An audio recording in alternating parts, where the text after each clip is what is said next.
안녕하세요. 반갑습니다. 오늘 이 교회 정광 목사입니다. 제가 작년에 우리 권준 목사님 한번 오셔서 설교 말씀해 주십시오 해서 저희 교회 수요일 집회 때 한번 오셔서 말씀 전해 주셨었습니다. 아마 그래서 이게 부른 것 같습니다.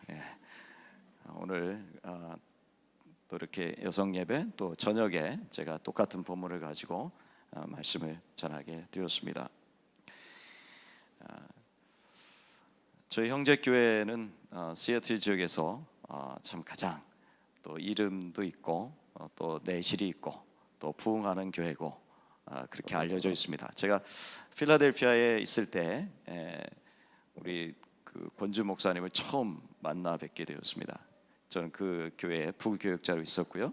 목사님이 집회하러 오셨었는데 그 시애틀 형제교회에 대해서 또 그때 처음으로 알게 되었고 또 아버지 학교라든지 나중에 이제 목사님 책을 읽어봤습니다. 이보다 더 좋을 수 있다. 그래서 그 책을 보면서 참 이민교회에 또 이러한 훌륭한 교회가 있구나라고 하면서 그 교회를 그냥 생각만 했는데 제가 이 지역에 올 줄은 몰랐죠.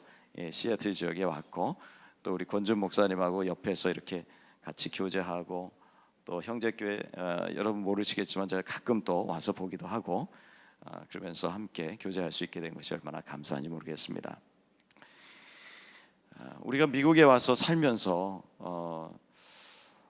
또는 한국에 있든지 어디에서 신앙생활을 하든지 우리는 늘 열매 있는 삶을 살아가고 싶어 합니다. 좀 좋은 결과들이 있었으면 좋겠다. 오늘보다는 내일이 또는 올해보다는 내년이 또 우리 자녀들에게 특별히 기대하는 것들이 있죠. 그런 열매들이 있었으면 좋겠다라는 것이 저나 여러분의 모두의 소망입니다. 그런 열매에 대한 부분이 성경에서 무엇이라고 얘기하고 있을까? 사실 그 열매에 대한 것을 대표적으로 말씀하고 있는 것이 갈라디아 5장 22절에서 23절에 있는 말씀입니다. 사랑과 희락과 화평과 오래 참음과 온유와 자비와 충성과 절제 이런 그 성령의 열매들을 우리가 생각할 수 있겠고요. 또 사도 바울은 고린도전서 13장에 마지막 절에 뭐라고 그랬냐면 믿음, 소망, 사랑 중에 제일은 사랑이라. 그래서 성경에서 가르쳐주고 있는 그 열매들이라고 하는 것이 우리가 어떤 보이는 결과들을 또는 누리려고 하고 또 우리 업적으로 갖고 있으려고 하는 것보다는 주로 우리 내면에 있는 성품들 그런 것들을 가리킨다라는 것을 우리는 성경을 통해서 알 수 있습니다. 오늘도 예수님께서 말씀하신 이 열매라는 부분에 있어서도 동일한 관점으로 우리에게 보여주고 있다라는 것이죠.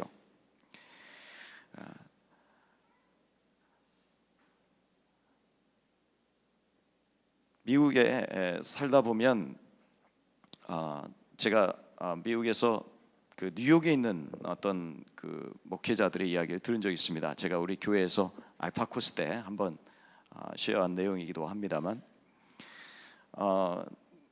어느 한 그 스님이 이발소에 가서 이발을 했습니다.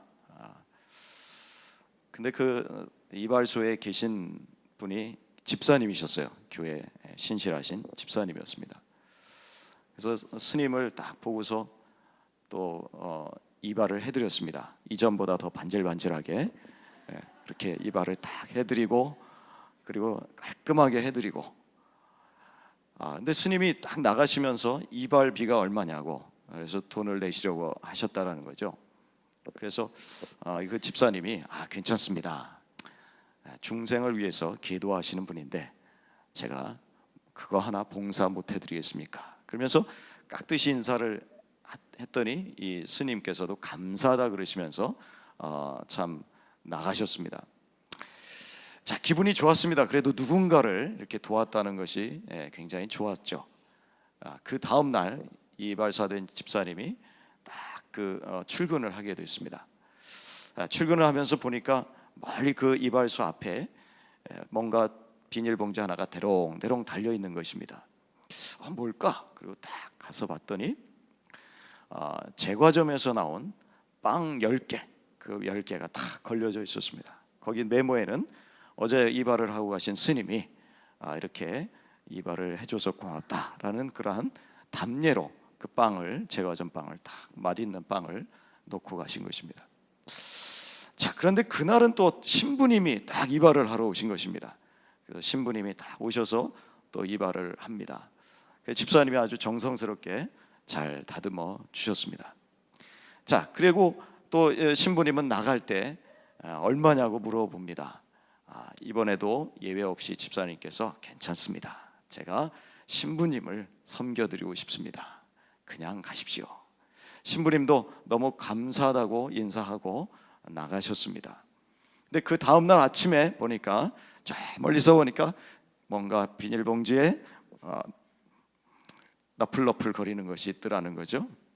그래서 그 앞으로 딱 가와서 봤더니 그 안에는 이발소 문 앞에 초콜릿이 10개가 들어있었습니다. 거기 안에 편지 메모가 쓰여져 있습니다. 신부님께서 쓰셨습니다. 감사합니다. 어저께 이렇게 저를 섬겨주셔서 감사합니다. 너무나 마음이 참 뿌듯합니다. 내가 이렇게 섬겨준 것에 대한 보람도 있고요. 자, 그런데 그날 이 집사님이 섬기시는 교회에 담임 목사님이 이발을 하러 오셨습니다. 이 담임 목사님이 오셨으니까 얼마나 또 더 많이 섬겨드려야겠다. 그래서 열심히 섬겨드리고 머리도 감겨드리고, 그랬더니 그 목사님께서도 나가실 때 말씀하십니다. 얼마면 되겠습니까? 우리 교회 담임 목사님인데 제가 어떻게 돈을 받을 수 있습니까? 목사님 됐습니다. 가십시오. 그 목사님도 고맙다고 하면서 나가셨습니다. 자, 이제 이 이발사 되신 집사님은 기대가 되는 거예요. 과연 내일 아침에는 뭐가 있을까? 밤에 잠을 잘 못 잤습니다. 또 아침 일찍이 밤에 잠을 설치고 열심히 이발소로 달려갔습니다. 그 문 앞에 문고리에 뭐가 달려 있을까?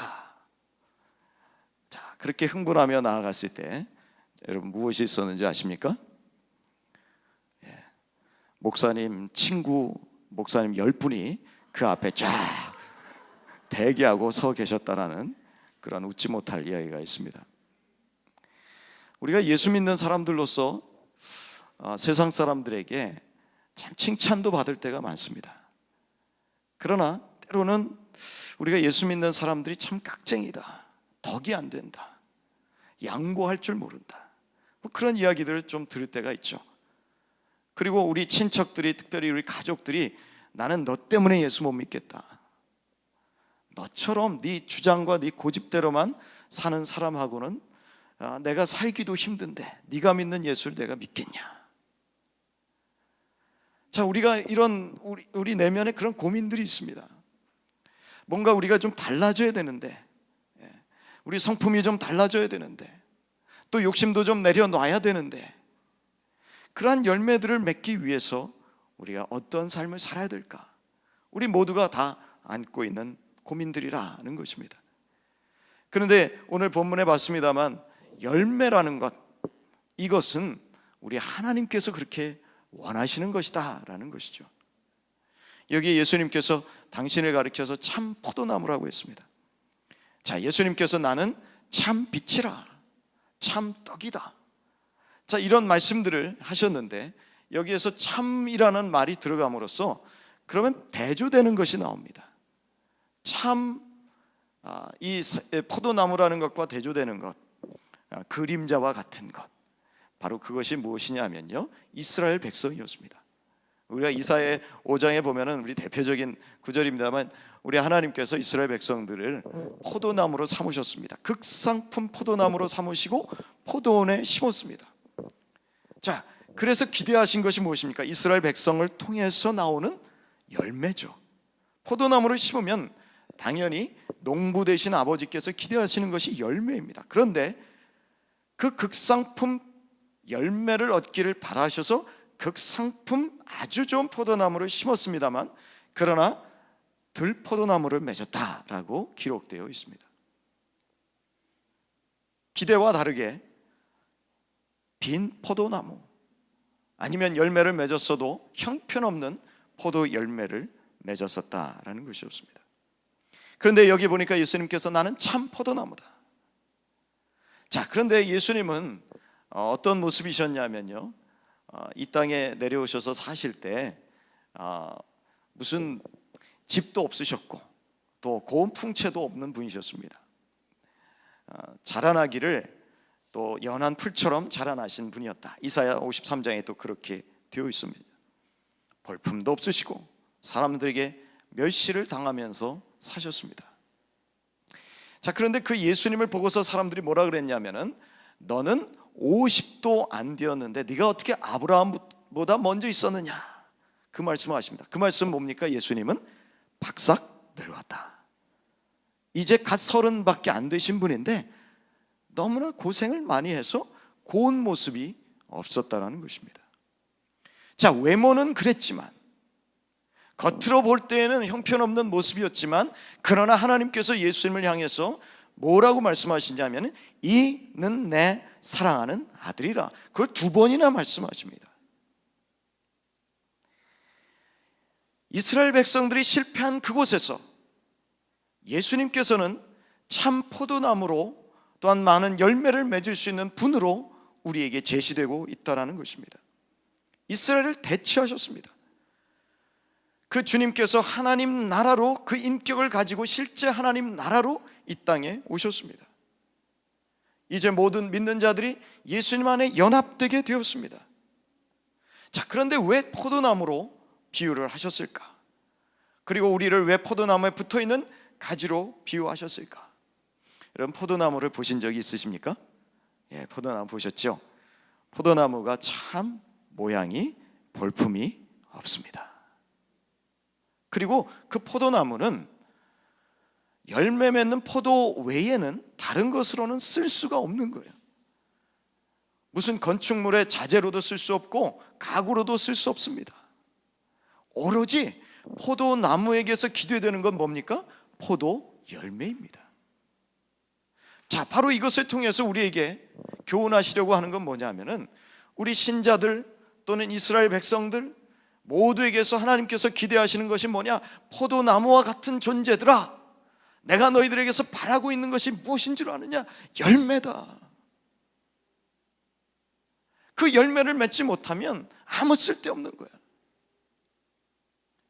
그렇게 하나님 아버지께서는 우리 성도들에게, 우리 신자들에게, 과거의 이스라엘 백성들에게 열매를 그렇게 기대하셨더라는 것입니다. 우리의 삶의 평가는요, 우리의 겉으로 드러나는 삶의 모습으로서 평가받지 않습니다. 사람들은 그것을 통해 평가할지 모릅니다. 가진 것으로, 가진 모든 자재로 멋진 집을 지을 수 있는 것, 또 돈을 많이 벌고 자녀들이 남들이 알아주는 대학에 나와 그럴듯한 직장에 들어가고, 내가 가진 대단한 학벌과 인맥과 경제적으로 하나님이 우리를 평가하는 것이 아니라, 하나님께서는 우리의 열매를 보고 평가하신다. 포도나무가 그 자자나 유용성으로 평가받은 것이 아니라 열매로 평가받았듯이, 우리는 겉으로 드러나는 어떤 소유나 권력이나 명예나 인기나 학식이나 외모가 아니라 우리 안에서 표출되는 성품, 성경에서 말하는 성품의 열매로 우리가 하나님 앞에 평가를 받는다라는 것입니다. 그러니 그리스도인들인 우리가 외모를 가꾸는 일보다, 또 나의 커리어를 쌓고 남이 보는 일을 하는 것보다, 남이 알아주는 일을 하는 것보다 더 우선적으로 다듬고 가꾸어야 될 부분이 무엇이냐면 바로 우리 내면의 삶이라는 것입니다. 모든 그리스도인 여성이라고 세수 안 하면 안 됩니다. 화장도 해야 됩니다. 집에서 맨날 운동복만 입고 있으면 안 되고, 헝클어진 옷차림으로 있어서도 안 됩니다. 가꿀 줄 알아야 하고, 또 남편에게도 좋은 모습을 보일 수 있어야 합니다. 그러나 우리가 더 관심을 기울여야 하는 부분이 무엇이냐 하면, 우리가 1시간 운동하고 다이어트 하려고 할 때 1시간 기도하고 1시간 또 성경 보는, 우리의 참 내면을 가꾸는 일들을 우리가 해야 된다라는 것입니다. 1시간 몸매를 위해서 외모를 투자하면 2시간 더 주님과 교제하시기를 바랍니다. 기도와 묵상과 또 암송과 또한 성경 연구와 이런 것을 통해서 주님과 교제하는 그 시간에 우리의 더 마음을 쏟아야 한다라는 것입니다. 요즘 시대는 밖으로 드러나는 시대죠. 몇 년 전 싸이월드, 미니 홈피, 이제는 그러한 것이 다 구닥다리가 됐습니다. 이제는 카톡, 또 페이스북, 트위터, 이러한 SNS를 통해서 자기들을 알립니다. 내가 이렇게 살고 있어. 어디 멀리 여행을 가도요, 열심히 사진 찍습니다. 왜 찍습니까? 페이스북에 올리려고. 나 이런 데 지금 와 있어. 이런 데 와서 지금 밥 먹고 있어. 가족들하고 오붓한 시간을 보내기보다도 거기에 물론 마음이 많겠죠. 그러나 또 다른 마음들이 무엇이냐면은 사람들한테 내가 이렇게 지내는 거 알려야지. 내가 이렇게 멋진 데 와 있다라는 것을 알려야지. 적어도 여기 모인 우리 여성사역에 참여한 분들은 그런 부분에 있어서 조금 자제하고 또 오히려 더 본질적인 부분에 충실할 수 있는 분들이 되시기를 바랍니다. 남들에게 드러나는 나보다 하나님이 보시는 나, 하나님이 내 깊은 곳을 살피시면서 보시는 그 나, 거기에 우리의 더 관심을 기울여야 되겠다는 것입니다. 겉은 볼품없는 포도나무이지만 그 열매로 주님께서 기뻐하시는 나. 그래서 남들이 볼 때는 야, 저 사람이 저 정도 드러나는 모습으로 무슨 일을 하겠어. 하지만 주님께서 들여다 보셨을 때 참으로 훌륭하다, 참으로 신실하다, 그렇게 칭찬을 듣는 그 열매를 보며 깜짝 놀랄 수 있는 그러한 여러분이 될 수 있기를 바랍니다.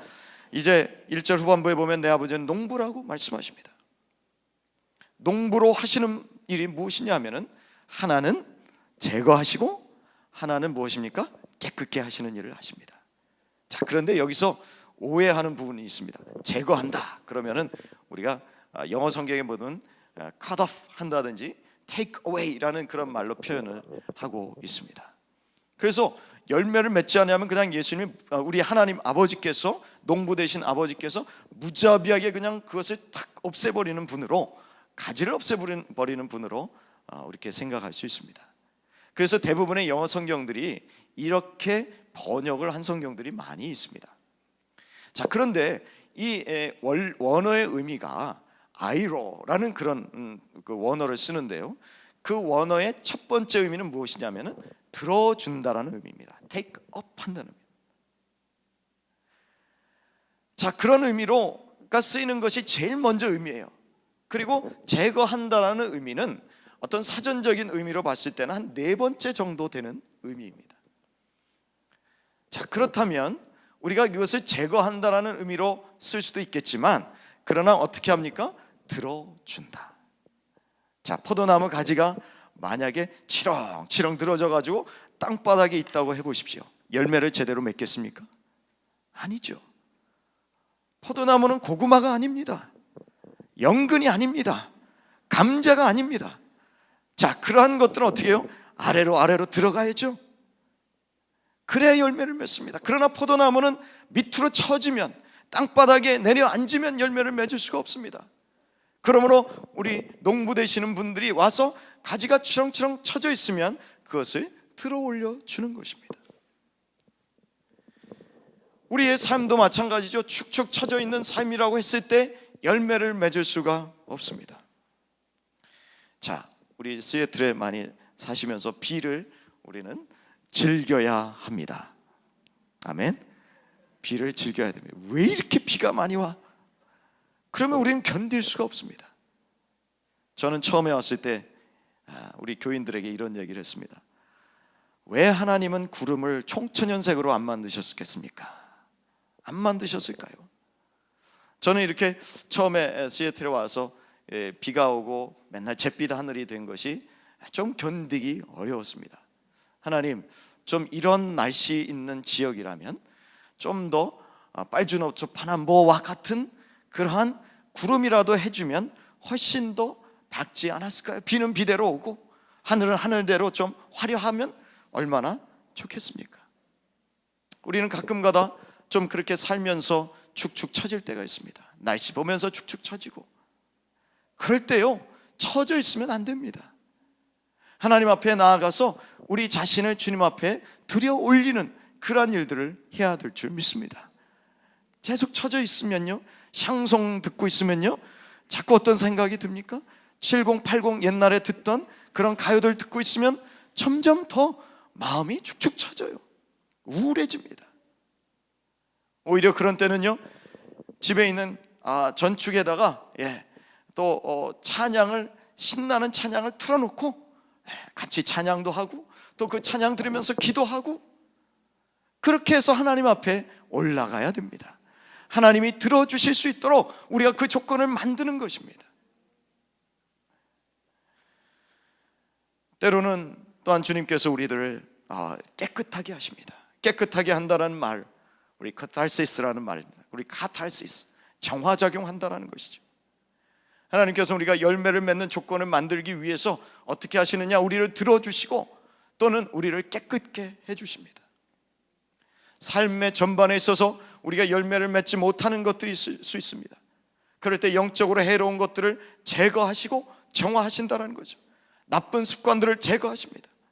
삶의 우선순위를 새롭게 하십니다. 가치관들을 바꾸십니다. 영적으로 방해가 되는 사람 또는 환경들을 제거해 버리실 수도 있습니다. 우리가 이러한 주님께서 주시는 이러한 부분들에 있어서 깨끗하고 정화되는 과정, 그 과정을 거쳐야만 우리가 실제로 열매를 맺을 수 있다는 것입니다. 하나님, 제가 여기까지 올라오는데도 참 힘들었습니다. 왜 꼭 그런 과정 후에 열매를 주십니까?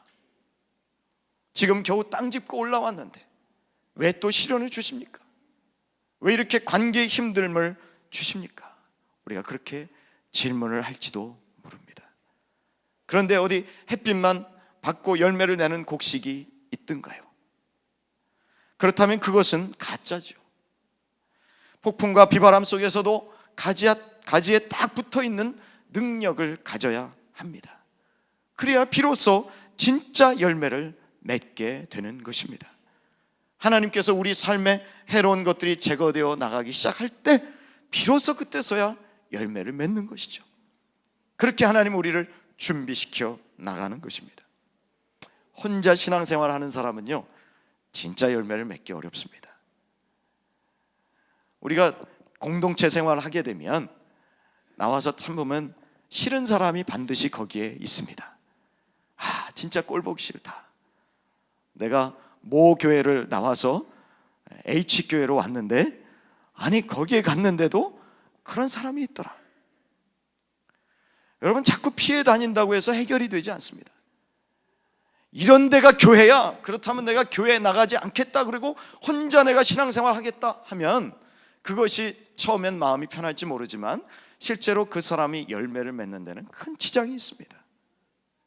하나님께서는요, 우리가 서로 부딪히면서 같이 신앙생활 하도록 만들었습니다.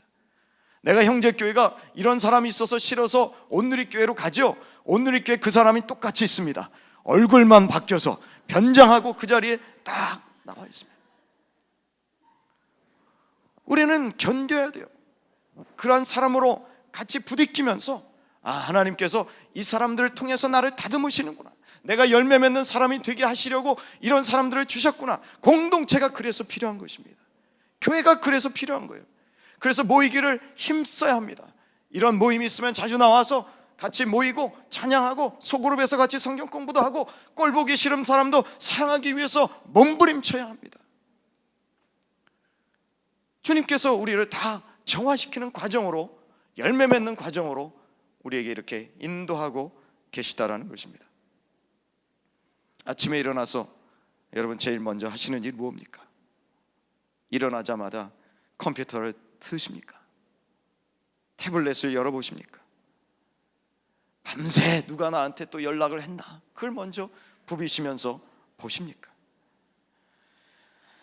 일어나 잠깐만이라도 먼저 주님과 함께하는 시간을 드리시기를 바랍니다. 오늘도 하나님의 손에 나를 맡깁니다. 이게 올려드리는 거죠. 하나님, 오늘 내가 누군가를 오늘 만나기로 되어 있습니다. 그 만남을 주님께 의탁드립니다. 인도해 주옵소서. 제가 혹시 누군가에게 상처받을 일이 있을지도 모르겠는데 주님, 그때마다 성령께서 저를 도와주셔서 감사할 수 있는 마음을 주시고, 제가 그것을 통해서 나도 깨닫게 해주시고, 내가 정화되게 해주시고, 내가 주님 앞에 열매 맺는 조건을 가진 사람이 되게 하여 주옵소서.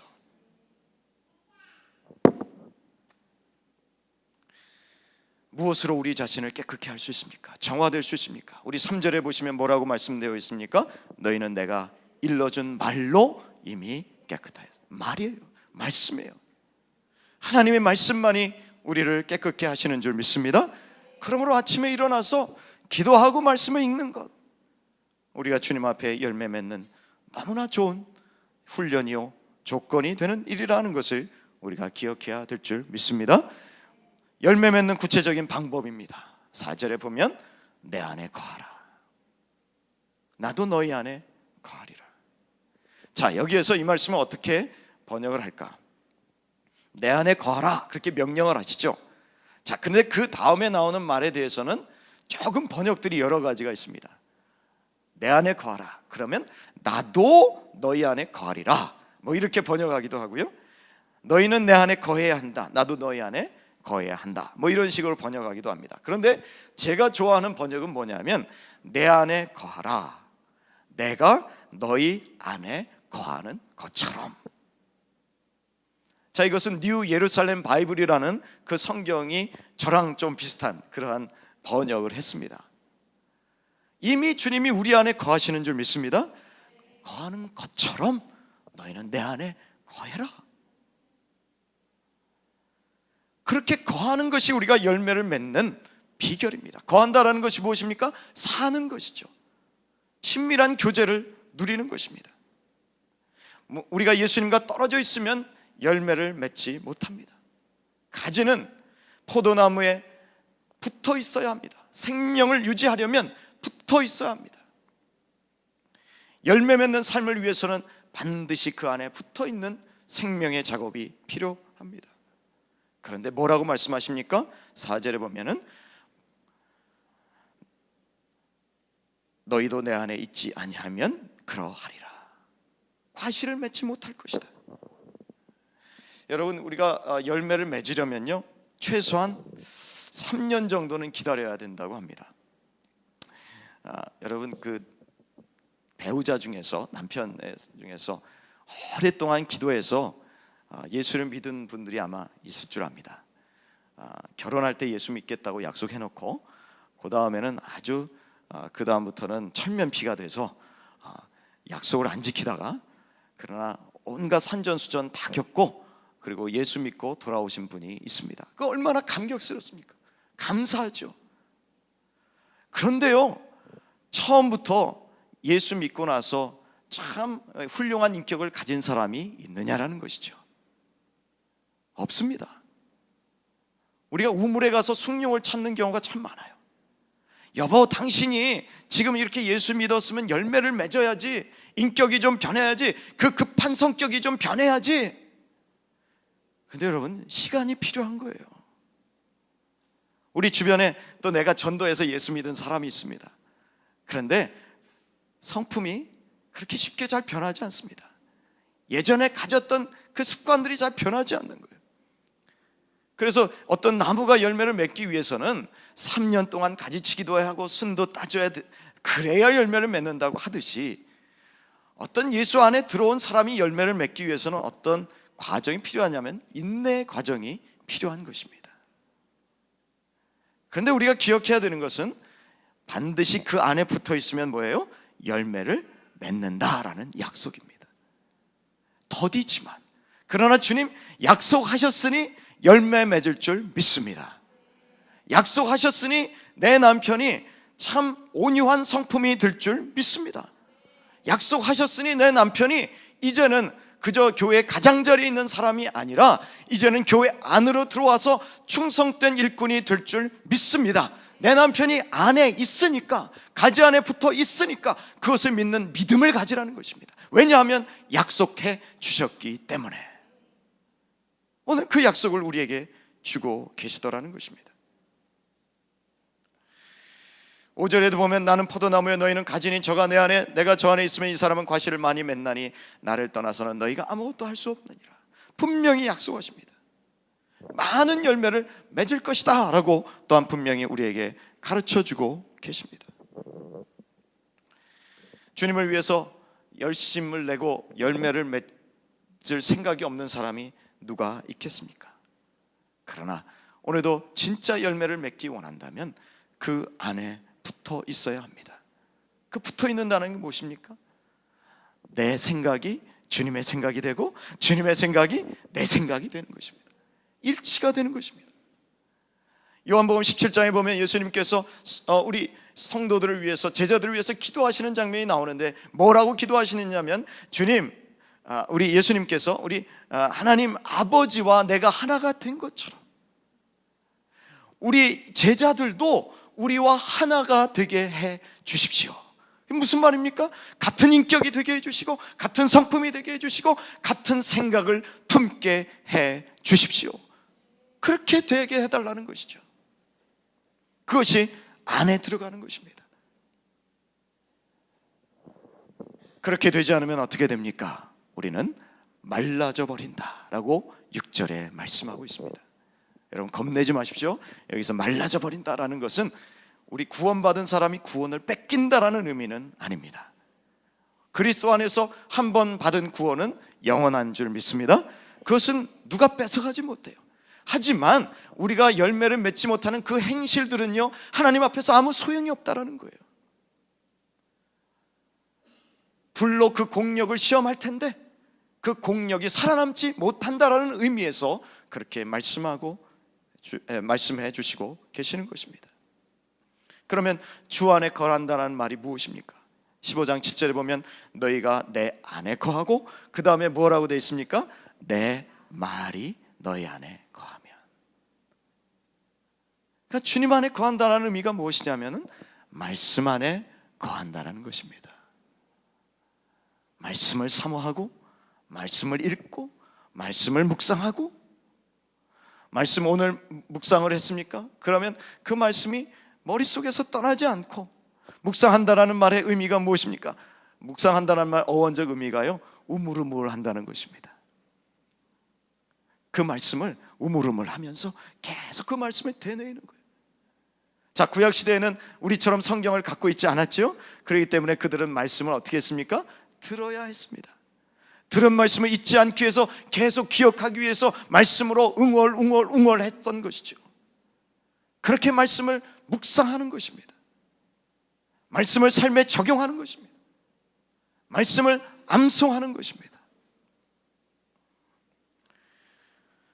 바로 그럴 때 주의 품은 뜻, 나의 뜻이 되고 나의 품은 뜻이 주의 뜻이 될 줄 믿습니다. 그렇게 말씀으로 하나가 되는 것입니다. 주님의 비유 중에 우리로 정신 바짝 차리게 하는 말씀이 있습니다. 마태복음 7장에 보면은 어떤 말씀이 있느냐면, 좋은 나무가 나쁜 열매를 맺을 수 없고 못된 나무가 아름다운 열매를 맺을 수 없느니라. 아름다운 열매를 맺지 아니하는 나무마다 찍혀 불에 던지우느니라. 이러므로 그의 열매로 그들을 알리라. 나더러 주여 주여 하는 자마다 천국에 들어갈 것이 아니요. 자, 저를 따라서 해보실까요? 다만 하늘에 계신 내 아버지의 뜻대로 행하는 자라야 들어가리라. 아버지의 뜻, 아버지의 말씀, 바로 그것을 행하는 자가 주님 앞에 칭찬받을 수 있는, 또한 하나님의 놀라운 축복의 사람이 될 수 있다는 것을 말씀합니다. 주 안에 거하는 삶의 유익이 있습니다.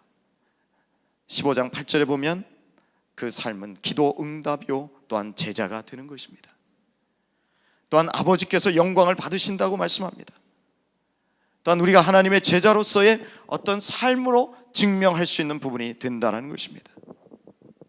또한 15장에 보면은 14절에 너희가 나의 명하는 대로 행하면 곧 나의 친구라.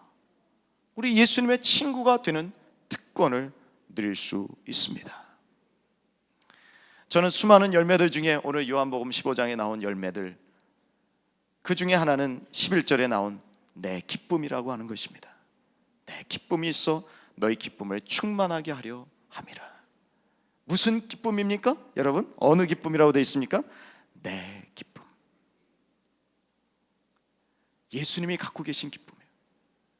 예수님이 갖고 계신 기쁨은요, 환난과 핍박과 채찍질에도 무너지지 않는 기쁨이라는 것입니다. 환경 때문에 내 기쁨을 빼앗기지 않는 그런 기쁨이에요. 그런데 그 기쁨이 예수님 안에 있으면 그 기쁨이 어떻게 된다는 겁니까? 충만하리라. 충만하다는 것은 무엇입니까? 가득 찬 것입니다. 가득 차면 어떻게 됩니까? 그 기쁨이 흘러나게 되어 있습니다. 넘치게 되어 있습니다. 무엇을 말합니까? 우리가 예수 안에 있으면 내 기쁨을 다른 사람들도 보게 되는 것이고, 너는 이렇게 뭐가 그렇게 기쁘냐고 물을 수밖에 없다라는 거죠. 저는 설교하면서 진짜 웃으면서 설교하고 싶어요. 근데 그 습관이 잘 안 돼가지고요, 항상 좀 심각해 보여요. 여러분, 제가 좀 심각하죠? 저희 교회 분들이 항상 심각한 저의 모습을 보면서 설교를 듣습니다. 근데 평소의 모습은 그렇지 않아요. 제가 얼마나 밝게 보입니까? 그렇죠? 머리도 훤하고 참 밝게 보입니다. 어떤 분들은 저를 보면서 그럼 뭐 오늘 좀 그래도 인상이 좋습니다, 그렇게 말씀하시는 분도 있어요. 그럴 때 제가 기분이 좋습니다. 우리 성도들의 삶도 그런 것이죠. 아니, 별로 경제적으로 나은 것도 아닌데 자식들도 그렇게 속을 썩이는데 뭐가 그렇게 기뻐? 신분 문제도 해결되지 않는데 뭐가 그렇게 기뻐? 그것이 우리의 삶에서 넘쳐나는 거예요. 보여지는 거예요. 어떻게 했기 때문에? 내가 주 안에 거하기 때문에, 주님의 말씀 안에 있기 때문에. 여러분, 그것이 우리의 열매입니다. 그러한 열매를 맺으시기를 바랍니다. 여러분, 우울하시는 분이 있습니까? 기쁨이 여러분에게 충만하시기를 바랍니다. 그 다음에 두 번째 열매는 사랑입니다. 예수님께서 우리를 사랑하셨듯이, 예수님이 어떻게 우리를 사랑하셨나요? 죽기까지. 예수님은 우리를 친구라고 부르셨어요. 그 말이 뭐냐면, 내가 너와 함께 우정을 나누고 싶다라는 것입니다. 자, 예수님이 우리하고 우정을 나누고 싶다 그러는데, 어떤 예수님이 우리와 우정을 나누고 싶어 하냐면은, 자기 목숨까지 버리면서 그 큰 사랑을 가지신 분이 나랑 우정을 나누자고 하시는 것입니다. 여러분, 그런 친구가 있으세요? 남편이 혹시 그런 분이신가요? 남편이 나를 위해서 죽어줄 수 있다면 내 남편은 나의 가장 베스트 프렌드입니다. 혹은 여러분의 고등학교 시절, 어린 시절의 친구 중에서 진짜 목숨이라도 내놓을 수 있는, 나와 막 바꿀 수 있는, 아니면 신장이라도 나에게 기증해 줄 수 있는 그런 사람이 있다면 가장 좋은 친구죠. 예수님이 그런 우리의 친구라는 것입니다. 내가 너에게 그러한 사랑을 베풀지 않았느냐? 목숨으로, 피의 대가로 너를 구원하지 않았느냐? 그 예수님이 우리에게 요구하시는 것이 있습니다. 너도 사랑해라. 어떻게 사랑하라고요? 너도 목숨을 내놓을 듯이 사랑해라. 여러분, 우리가 목숨을 내놓을 듯이 사랑한다면은 용서하지 못할 사람이 없습니다. 꼴보기 싫은 사람, 참 괴롭죠. 힘듭니다. 처음엔 잘 안 됩니다. 시간이 걸려요. 예수님이 계속해서 말씀으로 권면합니다. 용서해, 감싸 안아, 네가 관용해야지. 그러나 우리 마음속에서 깊은 상처가 있을 때는 그것이 쉽게 되질 않아요. 저도 이해합니다. 그럴 수 있습니다.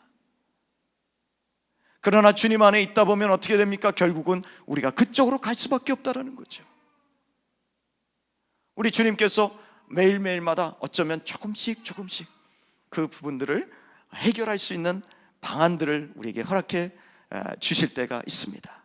그러면 그때마다 어떻게 됩니까? 알겠습니다, 순종하겠습니다.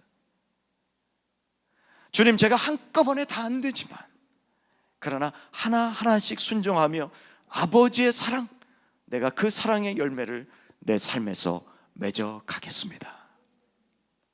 바로 그 사랑의 열매가 나타나야 한다는 것입니다.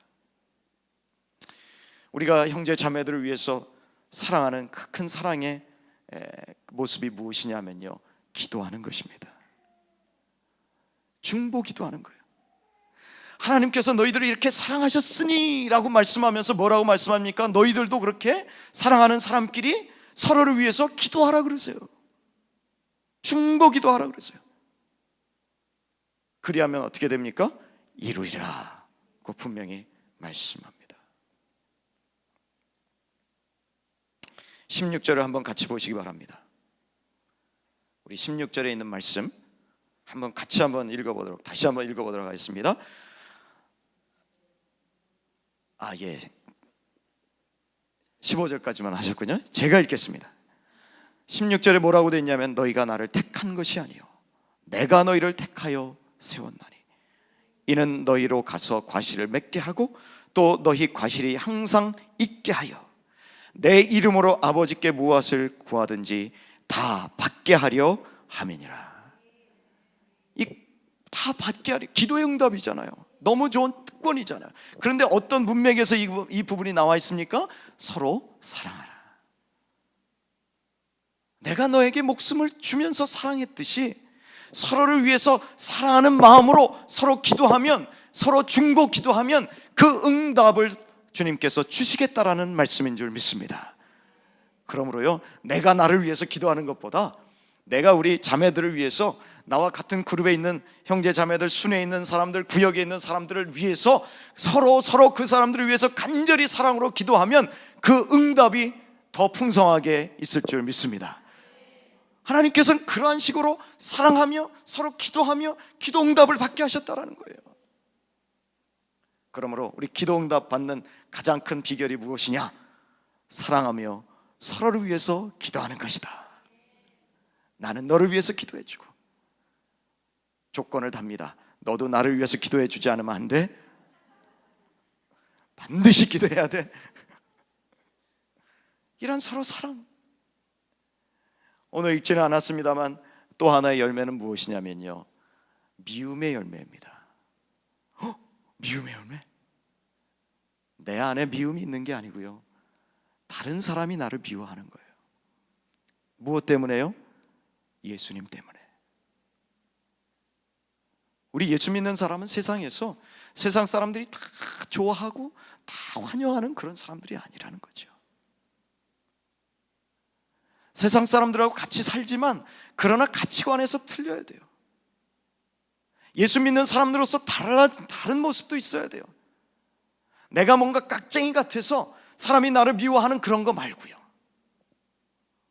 나는 정직하게 살려고 하고, 또 나는 어떻게든지 진실하게 살려고 하고 깨끗하게 살려고 하지만, 그러나 예수 믿는 것 때문에 다른 사람들의 그러한 삶의 모습에 내가 동화되지 않기 때문에, 내 속에 있는 예수님 때문에 나를 미워하는 그런 열매를 말하는 것입니다.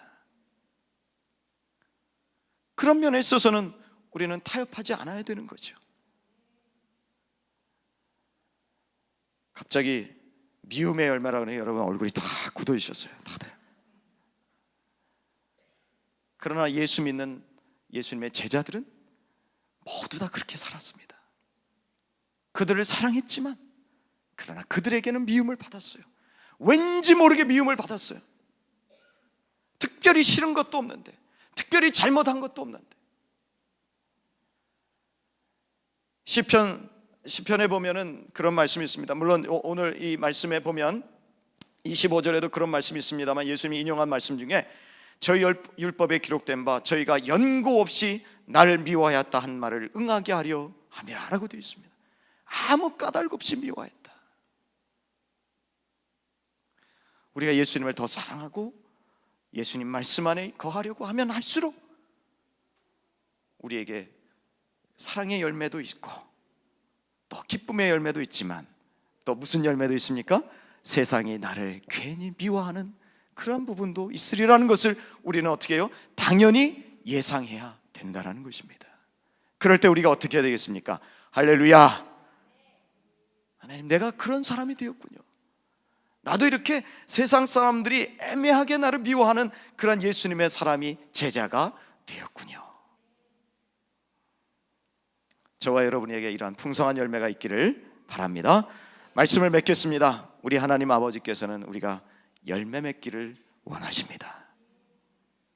예수님과 연합되어 살면서 삶이 변하고 성품이 변하고 성숙하고 기쁨이 있고 사랑이 있고 또 예수 믿는 자로서 애매하게 미움을 당하는 그러한 열매들이 있기를 우리 하나님 아버지께서는 간절히 바라십니다.